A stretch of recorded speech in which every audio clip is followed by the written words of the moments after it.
The headlines across the world essentially boasting about Spain's booming economy. Every single newspaper is saying the economy is doing great. Why? What's the discrepancy? There's even some outright statistical manipulation going on. Hundreds of thousands of de facto unemployed people being reclassified as employed. Say one of the ways where the phantom growth really shows it's a phantom is in the employment numbers. Why is that? Outright lie and say they cut taxes while they actually increase them by 94 times. We're clearly number one on the misery index. Casts yet another doubt on this narrative that the Spanish economy is just booming. But still, it can finance more public spending for now because the EU has allowed this special mechanism. So people may be wondering, well, then where is the growth coming from? Hi everyone, and welcome back to the podcast. I am once again joined by my co-host Diego. Great to be here, Rashid. And hi to all the listeners and viewers. Like, it's been a few weeks now, and we're all of happy family here. We check your comments, and so keep tweeting away, sending your suggestions to what we cover. And I'm hoping you guys enjoy this episode today. Yeah, this episode was very highly requested because, of course, the headlines across the world in Spain, Latin America, across Europe, always been essentially boasting about Spain's booming economy. Even the Prime Minister here in Spain always made speeches about El Cohete, the rocket of the economy, going up. And I get so many questions from people, Rashid, you are saying the economy is not doing that well, but every single newspaper is saying the economy is doing great. Why? What's the discrepancy?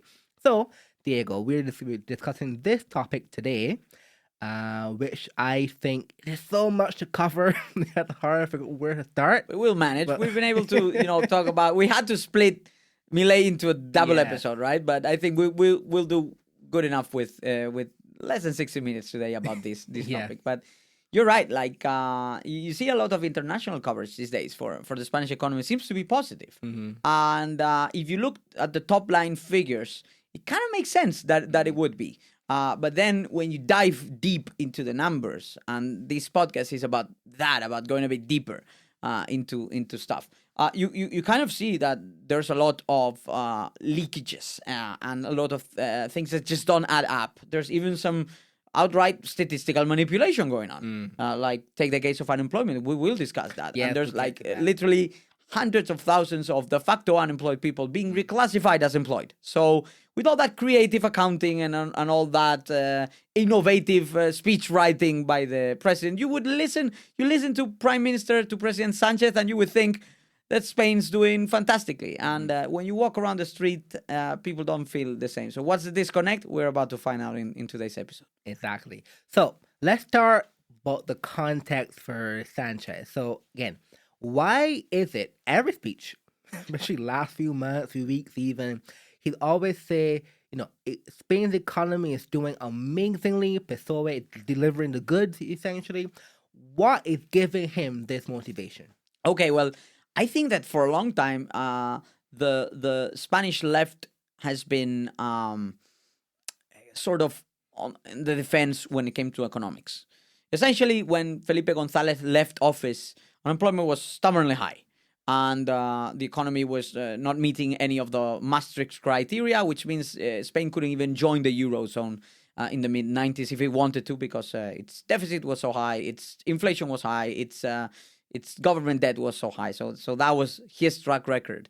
Then when Zapatero came in power, 2004 all the way until 2011, when he left office, once again, unemployment was hovering around 25%, and the economy was in a deep, very serious recession that lasted for ages, right? Spain took a long time to recover from that. The crisis began in 2007-8, began with the subprime and the mortgage crisis in the financial markets in the US, but just spilled over here and brought light to so many imbalances in the Spanish economy that were only healed by 2013 or 2014. So it took a long time to recover from that. And now Sanchez has found that, okay, if he twitches a few numbers here and there and he boosts government spending by this or that amount, he can mask the underlying lack of progress in the Spanish economy and try and present the economy as looking better than it actually does when you just look at the fundamentals. So for them, for the Spanish left, this has kind of become a crusade of saying, well, we can't dispute the fact that only the right can manage economics properly, and we're going to be fighting that. But mind you, lies are a big part of that rhetoric. So we will uncover many of these lies. But just to give you one example, the finance minister, she went on the Congress Tribune last week or a few weeks ago, and she claimed that this government had cut taxes. When in reality, we've tracked down, we've created a tracker, we call it impuestometro, which we can translate as tax-o-meter, and we track every single tax increase under this government, and they've brought up taxes 94 times since 2018. So if they're willing to just outright lie and say they cut taxes while they actually increase them by 94 times, go figure what they'll do with, GDP figures or unemployment numbers and a lot of ground that we'll cover in today's podcast. So, on a basic level, fundamentally, this economic manipulation or this economic consensus trying to kind of bring out in society is ideological also. Because it has to present PSOE relative to Pepe as again, delivering the goods. It's just something people kind of misunderstand when they're thinking about why this rhetoric is now so strong. So one of the top line numbers, put it that way, that people always quote is Spain's GDP growth the last couple of years was 3.2%, which is substantially higher than the EU average and even the US. But how accurate is that? Well, the first thing you need to look at is that growth is measured year on year, right? And in the case of Spain, the baseline for that is extremely low because in 2020, the Spanish economy essentially collapsed by an amount of around 10%, okay? The average fall in output in the EU was around 5-6 points of GDP, depending on whether you look at the Eurozone or the EU. So you're looking at economies that fall by 5.5%, while Spain is falling at a 10% rate. So we suffered twice as much as the other European economies. That also explains why the catch-up effect has also been somewhat higher. So it's true that if you simply look at 2021 to 2024 or 2022, 2024, or even 2020, end of 2020 to 2024, the baseline effect would seem to show that the growth has been significant. But when you look at what the output was for the Spanish economy in late 2019, and you compare it to what it is right now, you can see that for all of 2020, 21, 22, and most of 23, the Spanish economy's output wasn't even as high as it was in 2019, right? So there you go, 2020, 21, 22, 23, that's 4 lost years for the Spanish economy. Only did it recoup those levels in 2024. And mind you, that is an aggregate amount. There's a lot of nuances behind it. For instance, if you look at the GDP per capita, it's barely grown since then. It's grown significantly higher in other European economies. So that's one essential problem, that you may have a more extensive figure of GDP expansion when compared to recent years. But when you go back, we're barely just getting above water compared to 2019. And in the GDP per capita figures, we're essentially not growing even, it's 3-4 times lower than the GDP, the overall GDP figure, right? The rate. And that's also important when you bring on another factor, which is the fact that the European Union's economy is essentially not growing. So whenever you compare yourself to the European Union, you're comparing yourself to the no-growth club, right? So the idea that Spain should, cheer itself up just because it's growing a lot more than Europe wouldn't seem very reasonable because Europe is not growing. But even if you compare yourself with the rest of Europe, you need to look at the whole picture. And because Spain's economy collapsed in 2020, that rebound from 2021 and 2022, when you average an average growth figure, it looks high. But when you factor in the fact the output levels of 2019, we're just getting above water. And when you look at the GDP per capita, it's essentially almost stagnant since then. So that's a big what if, right? Because what if those figures do not tell the whole story? Well, as I just shown, like there's a lot more to be told. So one of the other indicators or supposed indicators of economic health in Spain is the tourism numbers. Hmm. So last year, Spain recorded a new record of 94 million visitors to Spain. And I remember, I think it's 12 or so percent GDP comes from tourism. Yes. Isn't that where the growth comes from? Yes, it does have a lot to do with the expansion as well.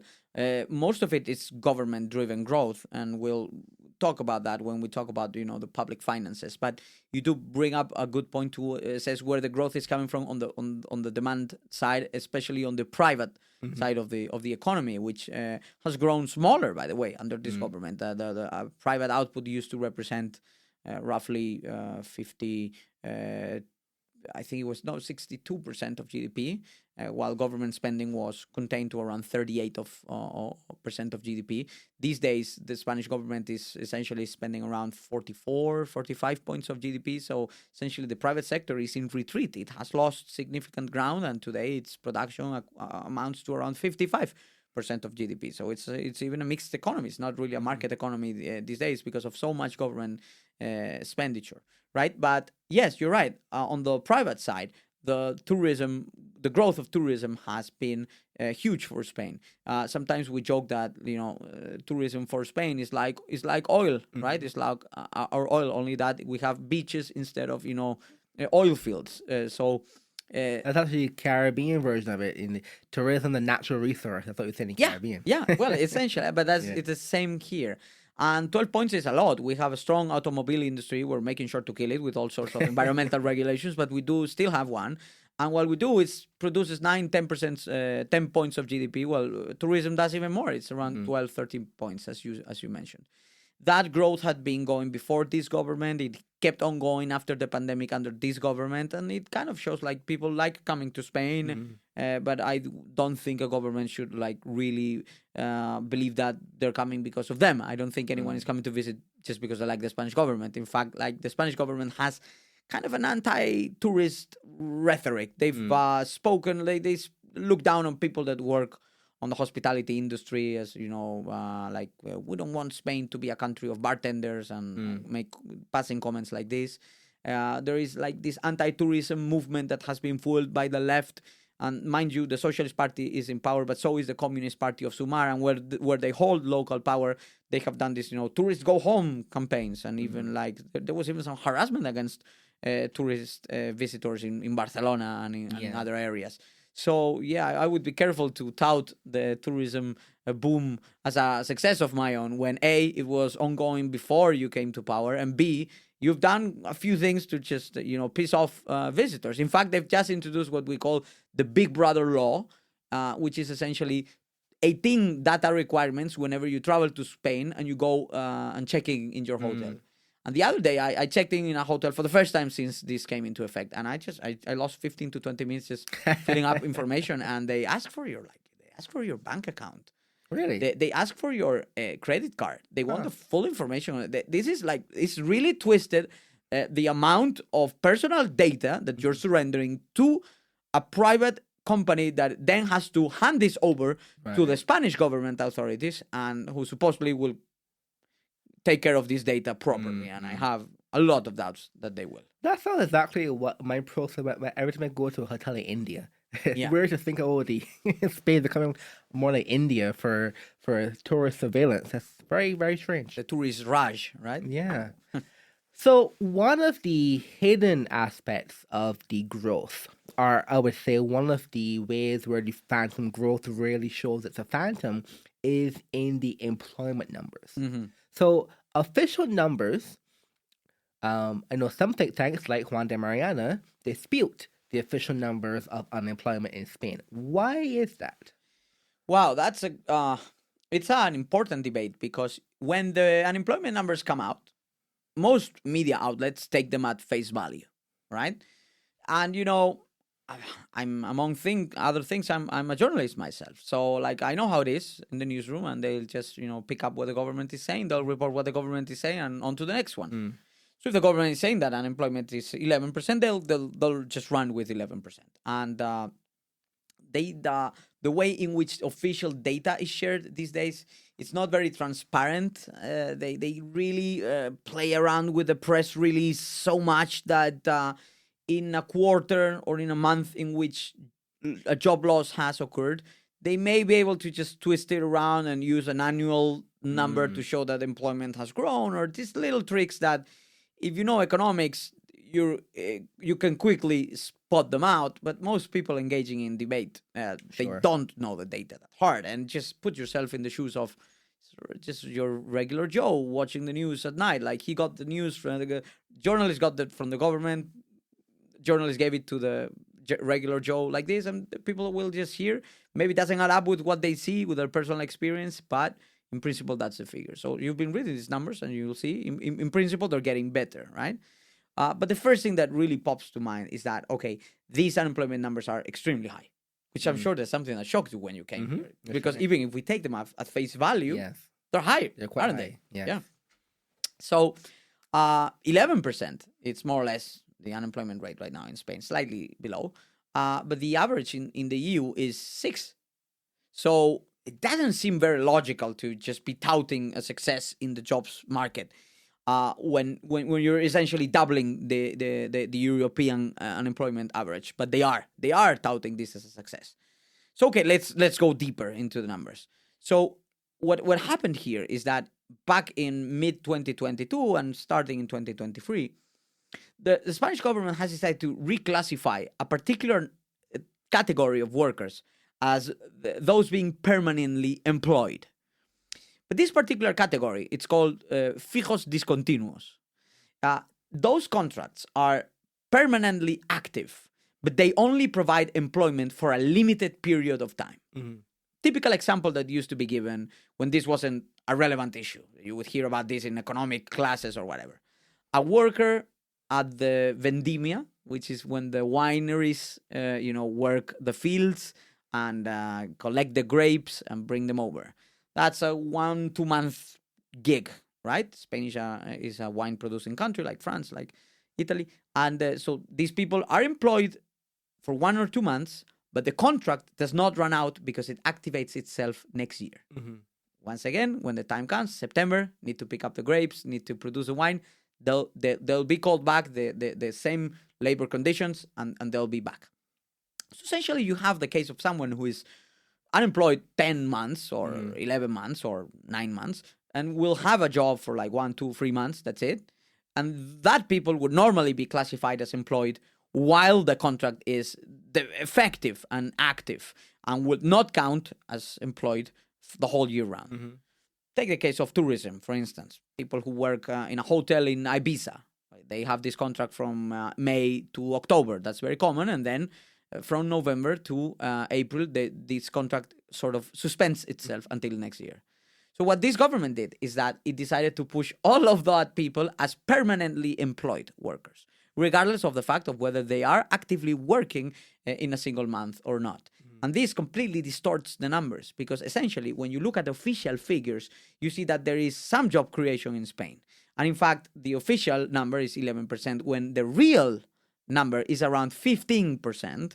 And there is essentially no job creation in the last 2 years when you look at the real numbers of the employment in the country, once you filter all of this through. But should you not make all of this explanation and dig this deep into the figures, you would never know.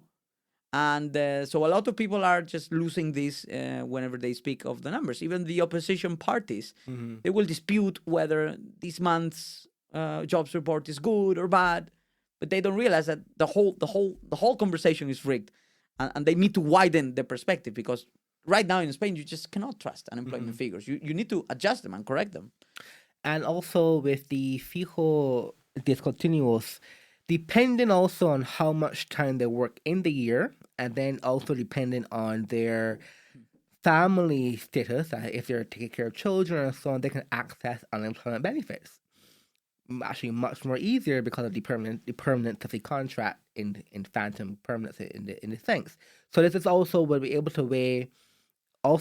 to explain how you can see how government spending will increase quite quickly if you're always going to be paying more unemployment benefits also all the time. You subsidize something, you get more of it. Yeah. And what we're doing right now is a situation in which you may be collecting an unemployment check while getting classified as an employed As an worker. employed So worker, like, yeah. just doesn't get a lot more stupid than that. But we are doing that. So essentially, this also opens up a broader conversation, which is what would be happening to employment if it wasn't for migration right now in Spain. I wouldn't know, because the 90%, this figure is outstanding. 90% of the newly employed people in Spain in the last 2 years are foreign born. They're not born in Spain. They're people that have moved to Spain and have begun working in Spain. So that kind of tells you a lot about, for instance, why is GDP per capita not growing? Well, it's essentially not growing because there's no job growth. So as long as unemployment remains very high, there will be no competitive pressure on the salaries to go up, right? It's not the same to have full employment like the US does, Right. and people competing for talent, than having the opportunity to just fire someone and get someone else, as you do here in Spain, because you know there's not an incentive to bring up the salaries, because people are fearful to lose their job in a country where unemployment is double as high the European average. And then because a lot of the job creation is with migrants, a lot of it is lower value. Of course, there's very talented migrants coming into country, but there's also just more basic workers that have moved from Latin America in many cases, and they are filling up positions that we would have difficulty filling without them. So they are a net positive to the economy, broadly speaking, vast majority of them. It doesn't happen like in other European countries where they've run these numbers and they factor in that migration may be actually costly for this or that reason. Well, in Spain, most of the migration is culturally homogeneous. Most of the migration, a big chunk of it, it's from Latin American countries. So that creates it's just easier, you know. Like I say, they listen to the same music, praise to the same God, and they speak the same language. Okay, but it's true that when you factor everything together, the way the labor market looks, it's horrible, because GDP per capita is stagnant. Almost all the job creation is essentially done by cooking the books. And if you factor in that there's no real income growth and no real job creation, why should we be happy about that? I would be alarmed. That's what we should be, because we're not doing that well. The migration numbers and job creation of foreign origin workers is a pretty complicated in Spain, because in a macro model, Spain has a limited supply of labor in Latin America that are very willing to come to Spain at almost any point in time. And Spain has this very convenient law where if you're a Latino born, after you come to Spain, after 2 years, you can qualify for a Spanish nationality. So you become Spanish. So you don't count then in the same statistics. So unlike other European countries, Spain can never have a quote unquote labor shortage for like especially talent and so on labor. And also that's why the fertility issues in Spain, I'm not a big, not very concerned by it. You always have more people coming from Latin America. But what that also implies then is almost going to be impossible to see real income increases in Spain, because you essentially always have unlimited labor. Yeah, that's an issue, but the component of the wages has really become a problem when we have stopped creating real jobs.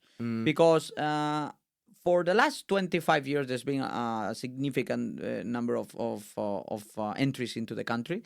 Like we've spoken about Latin America, there's also a lot of Moroccan migration in Spain, and that has proven a bit more politically divisive. But with the Latin American migration, and as well an increasing figure of like European and Americans that are moving over, but mostly Latin Americans still, there was job growth and income growth for most of the past decade after the crisis. Once the recovery began, wages were rising. Not anymore. So that there you see the problem of subsidizing unemployment, of just perpetuating this poverty cycle. There's even this figure that is very telling. Like, in principle, the Spanish economy is doing so well, right? If you would listen to Prime Minister Sánchez.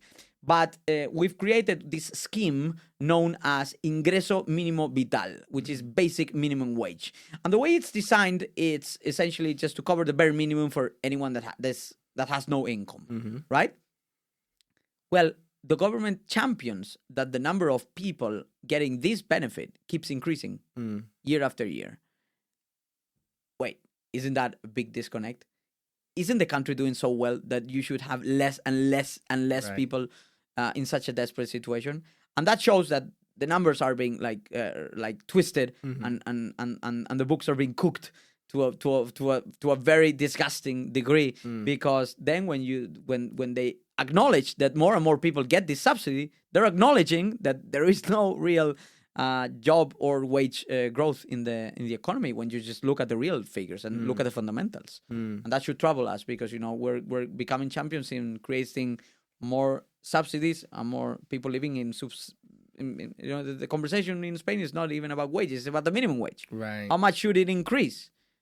We're even forgetting economic theory. There's so much research, real research based on the real case of Spain, not just, of course, in many other cases, but of how we're locking people out of the labor market with this ongoing increase of the minimum wage. But they just double down on that and increase it even more. So another figure that I think puts one more nail into the coffin of the El Cohete in Spain is the ratio of public service workers versus private workers have worsened over the last couple of years here in Spain, where now you have that, before it was 7-1, I think 7 on the private, 1 to the public. Now it's 6-1. So the government is actually paying more money just for salaries too. What accounts for that? Well, the thing is that when people find, like they're finding in the Spanish economy, that it doesn't grow, and that the companies are not able to offer competitive salaries anymore because of so many tax hikes and so much regulation, they are starting to move into the government jobs, because they offer a very specific quality in Spain, which is that you're essentially guaranteed your job for life. You would have to essentially, kill your boss to get booted out of the civil service. I know that this employment for life condition, that kind of makes sense for like a judge, right? You can have the judge on and off, or a policeman, right? You can't be a policeman for 4 years and then just go in the other private sector just like that and then come back. It doesn't work like that. It needs to be more carefully crafted or designed. But here in Spain, just your random administrative worker that in any other country would get a government job, but just like that could have it removed from him if the circumstances called for it for whatever reason. That's not the case in Spain. Where essentially public servants have for life guarantee, in the 2/3 of them do. So that's very relevant. And they get paid a premium according to different studies by the Bank of Spain. Some with the same qualifications, the same trajectory, the same age, the same number of years working, they earn 15 to 20% more on the government sector. That's the exact opposite to the US. Yeah, exactly the opposite of the US. So you're talented in the US, you'd be losing money not to be in the government job, and you're not guaranteed to have this job forever. So of course the incentive is to just like make it in the private sector. Here is the other way around. And that is completely well completely absurd. Could go down the lines on how that's absurd. Yeah, so people in the public sector in Spain, on average, earn more than the equivalent job in the private sector. Unheard of in the US or England or and you've got much more places. And they have, like, my mother's going to kill me. She's a public servant, but they have all these holidays and special days and whatever. So it's not even just that. And most of them finish their working day at 3 p.m. Instead of working in the morning and the afternoon. They get a few more privileges like that. So but it's essentially, sometimes people complain about the talent drain and the brain exodus to the outside. But what about the brain exodus inside the country, with the public sector just driving talent away from the private one? It's just a matter of real concern to me, and to like a lot of business people. They say, look, like, people study business in the university and they just prepare the exam to become a public servant because they just rather go for that. What about labor productivity? because, as one would say, if the economy is booming, this must be something that also increases. But it seems to have been worsening in Spain over time. It has worsened in the last few years, and so has investment. Investment is also down. So, a country in which investment is lower than it was in 2019 and productivity has been falling while labor costs have been increasing, doesn't make for the best mix. Right. That's for sure.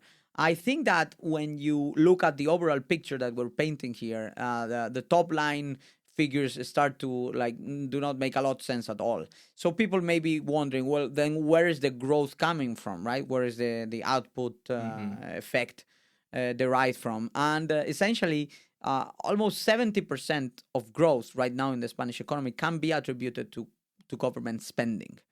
And Spain has accumulated so much government debt that it's running on 105% of GDP in its public debt.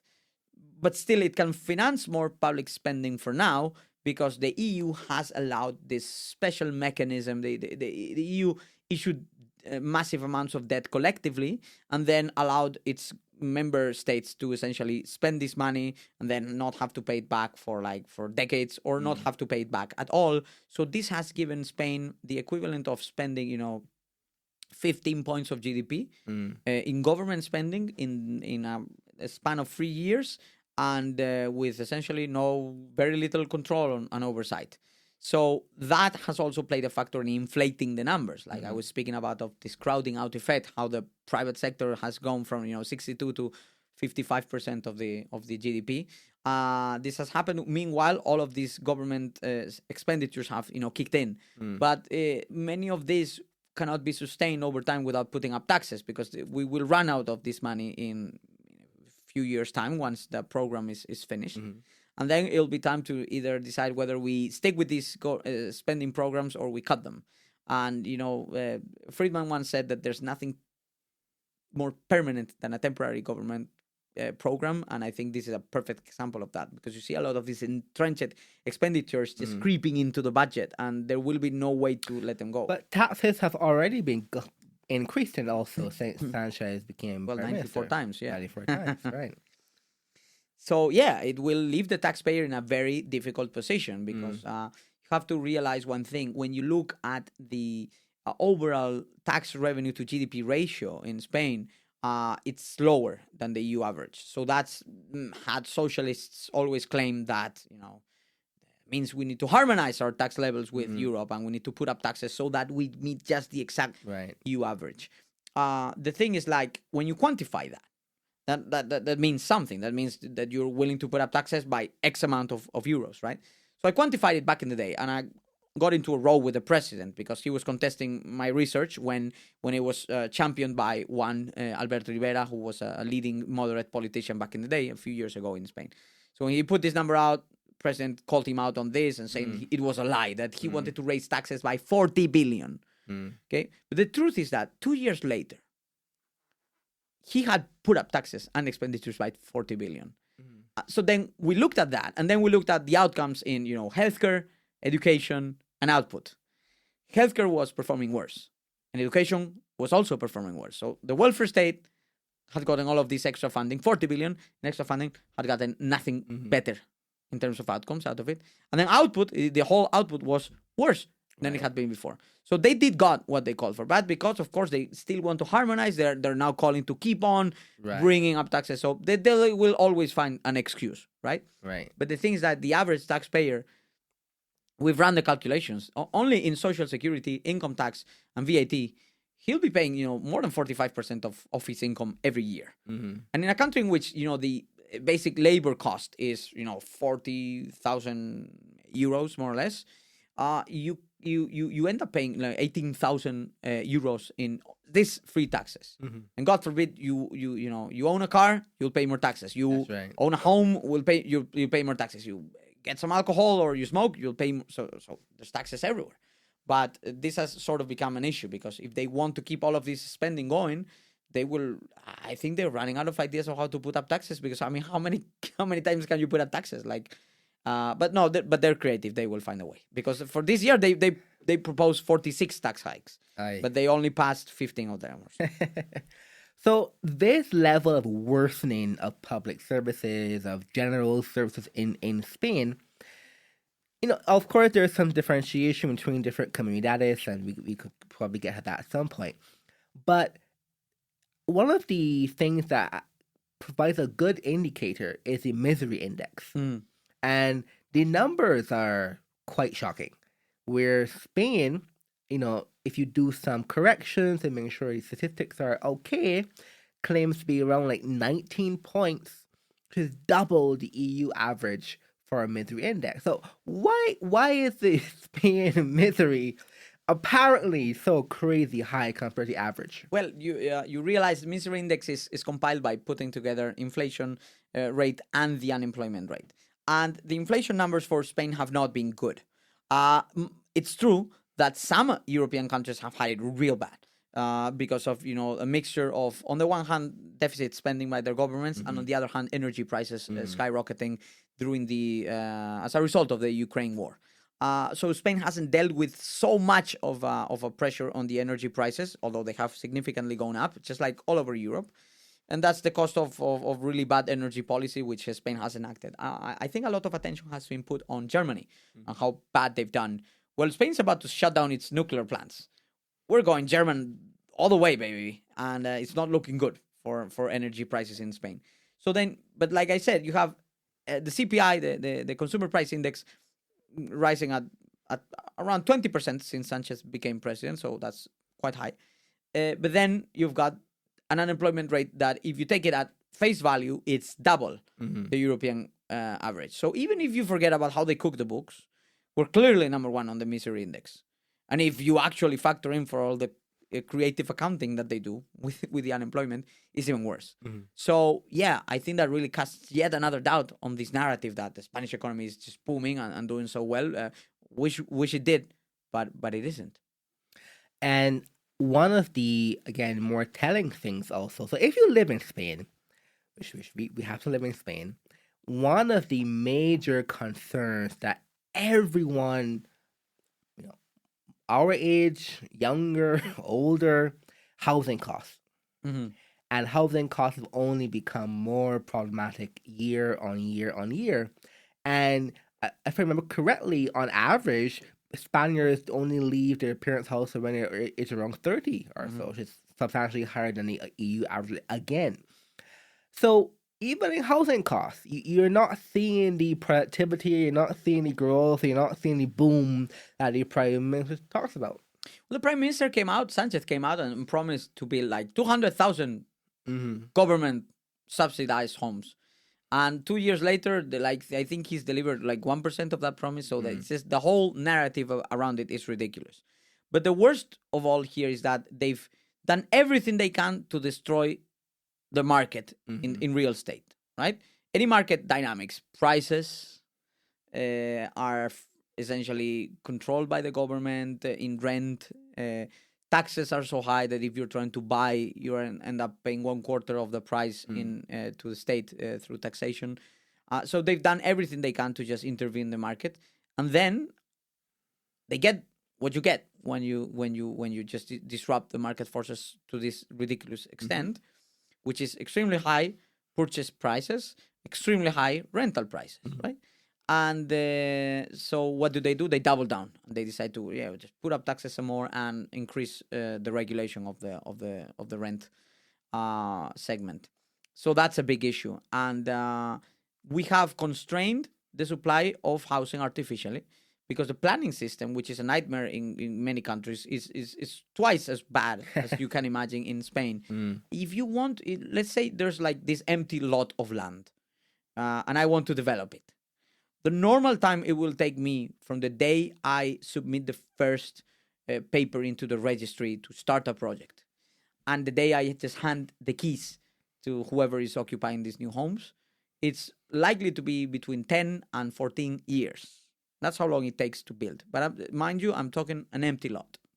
Not talking about something complex or like, no, just developing an empty lot. Why? Because the zoning will probably not allow it, and the zoning law gets changed only once every 5 or 10 years, so you essentially have to wait, and once it gets changed, they'll have to review your proposal, and each proposal goes on a queue for like a year and a half, 2 years.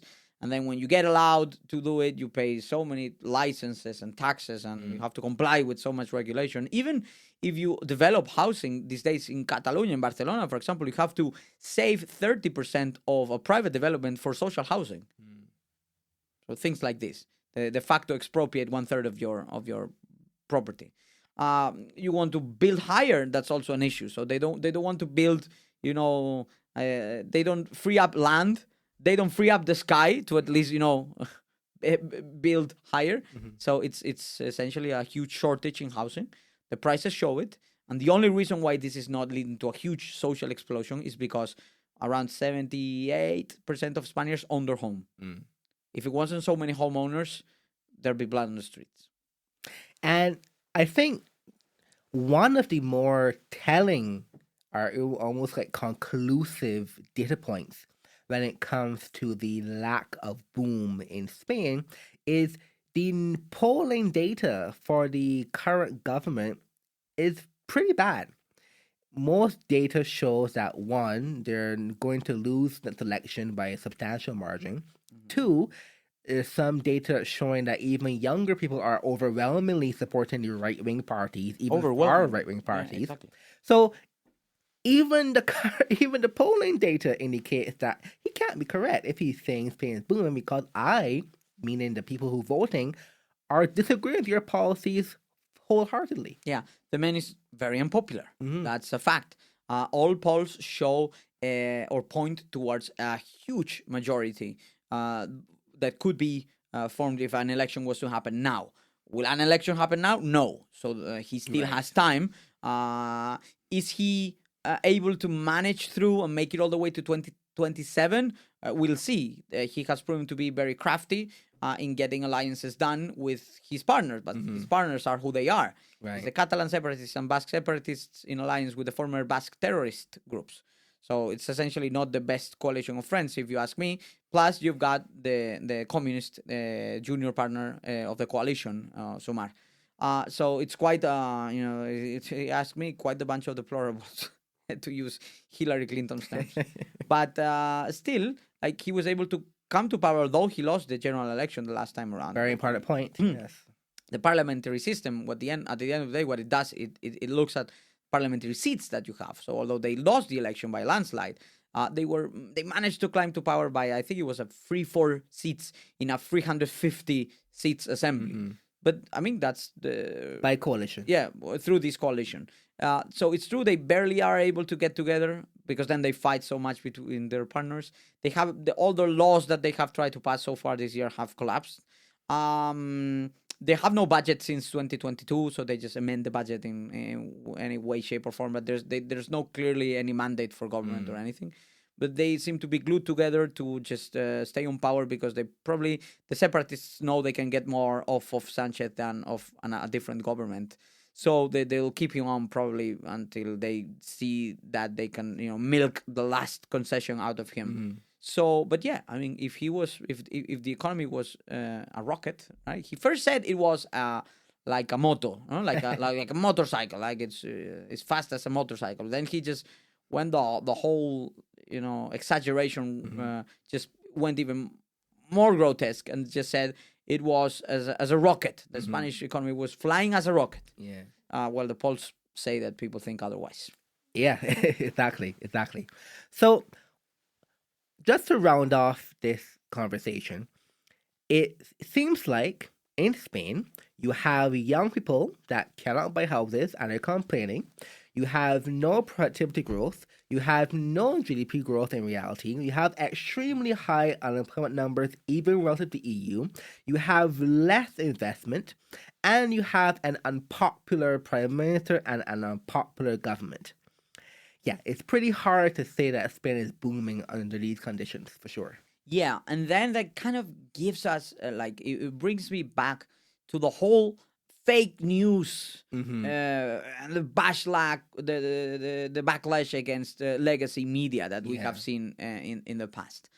I am appalled to see that supposedly serious outlets have just run with these headlines and just taken them. BBC, Financial Times, very serious outlets. Like we're speaking about the Financial Times, and You would think that they would report more nuanced view. I get it that the top line figures look okay, but as soon as you dive a little bit into the data, you start to see things that essentially do not add up or just complicate the fundamentals of the country moving forward. Take the pension system, for example. Spanish pensions right now are 20% higher than what they should be to be in equilibrium, which means that pensioners are getting 20% higher payments than they should in order to keep the system in balance, which means that through government deficit, young people are shouldering extremely high social security taxes to pay off the pensions that then get reimbursed to the retirees. So that's quite the intra-generational war, isn't it? Like you have the elder people collecting extremely generous pensions, while younger people are stuck in unemployment or with very low wages and paying very high social security taxes to put up with this scheme. And this government, which it's funny because, elderly people used to support the right wing more, and younger people used to support the left wing more. But then this government made this calculation and said, well, there's more elder people than younger people, isn't it, in Spain these days? So we'll just, boost their pensions as much as we can, and just even if it means, just tying even drowning in taxes the younger generations. Right. We'll do that. In exchange, we can get better polling numbers with the elderly. And it's true that although their coalition has lost a lot of support, their numbers today are not that bad with the elderly as they are with the youngers. Yes. Yeah, and pensions in Spain account for around 40% of all government spending, which is beyond absurd. Yes. In real ways. Yes. So the older people going towards more left wing in terms of PSOE, and then the younger people are going a lot more towards the right and the right to really right. They're going for both the traditional right, PP, and the far right or the alt right or whatever you want to call it, populist right, which would be Vox. And that shows you that people are especially those that are in the active part of the economy, they are looking for change. So I think that's also a clear signal that maybe passive classes, subsidized classes, or in a way, they can probably make a political calculation that they will be better off with the subsidy party, which is the Socialist Party. But what about the working classes? That's also a broader conversation to be had. But why have workers moved away from workers' unions and workers' parties in Spain? Well, because those parties are seemingly more concerned with, either these very symbolic causes that they have, or the environment or whatever, or very specific subsidies that get allocated just according to political calculation. And we've covered ground so far in we're 45 minutes in more or less, and we've already seen how when you look at the figures and the numbers, a lot of what you hear from the president's mouth is just essentially untrue, and that's a problem because the whole fake news conversation begins at home. We accept these narrative and we take it at face value. Reporters are lazy; they just report the unemployment figure without looking at what's behind it. They don't take, it would take them some time, but it wouldn't take them all day. They would just need 1 hour to dig deeper in the report and see where these reclassified unemployment people are in the report, and just reconstruct the figure and just create. It's basic mathematics and statistics. It's not that hard, but no one is doing that on a day-to-day basis. So we have to combat that. And then when from abroad, people pick up this narrative, and it hurts. It hurts internally because you're explaining how the economy is not doing very well, and the people here notice that. But then they see this headline on the Financial Times, kind of praising the government for that, and that creates a big, cognitive dissonance for a lot of people. Yeah, exactly. So, Diego, this is a shorter episode than usual, but I think we've covered the main key points, and I think that, if you're going to think about takeaways from here, obviously, you can have a structural view or a message here, but really and truly, oftentimes you cannot fully trust everything you consume in the media, which is not the most new take. But even here, when it comes to something so serious. And everyone across the world now repeats it, English and Spanish language media, that it's unfortunate how you would say, well, sometimes you're trying to pull back and say, no, you have to really get accustomed to the traditional media. They have all these good things to say. They're so important. And yet, at every turn, it comes to the same conversation of, but they don't put any effort into it. Yeah.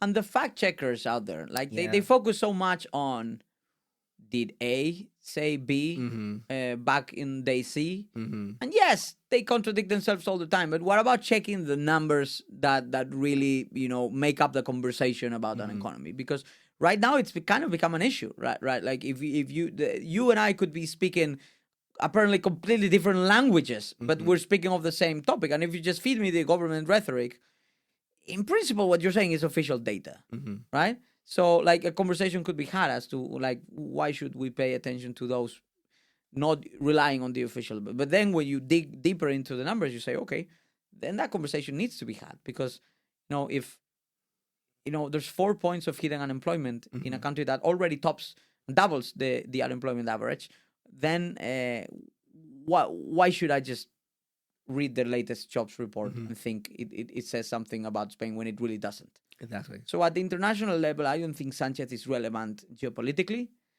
I don't think he's relevant culturally. I think the European left is completely lost. And that's quite something, because the European right is clearly lost. But the European left barely holds any power these days. That's right. And I think they've tried to get Sanchez to be like this poster boy of, like, look, it can be done. Well, folks, no, it can't be done with those policies. You're not doing it with those policies, and it's just a lot of creative accounting. Like, I tell you, those guys at Enron, they do nothing that Sanchez does. That Sanchez knows best how to cook a book properly.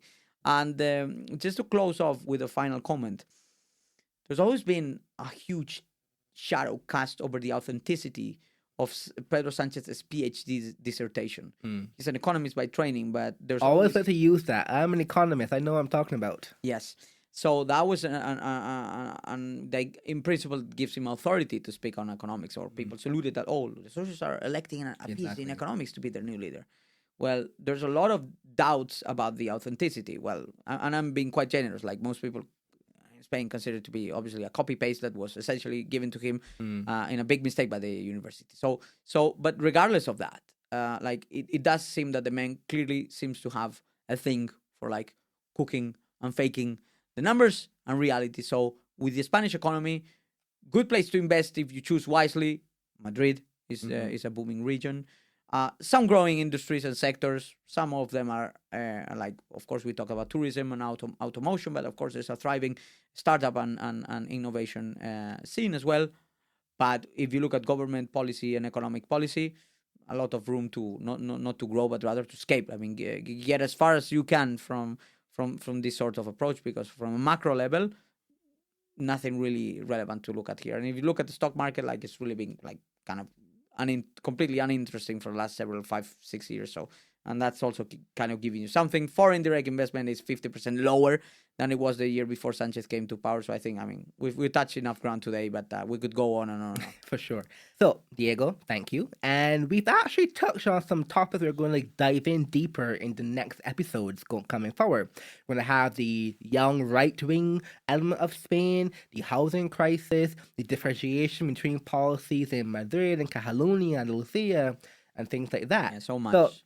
So much to And cover. then we've got on the since this is a Hispanic podcast, but made for this English-speaking world, like, just look at everything that's going on in Latin America. That's right. Elections coming up in some countries. The Bukele persona that deserves 1 or 2 podcasts, God knows how many. And just so much to cover up. So just keep following us and listening to us and watching us. And glad to have all of your comments through the Juan de Mariana Institute and through the wherever you get the podcast from, because it's great to get your feedback and to keep going with the Capitalismo podcast. Great. Until next time. Next time. Oh, that one was. Okay. Yeah.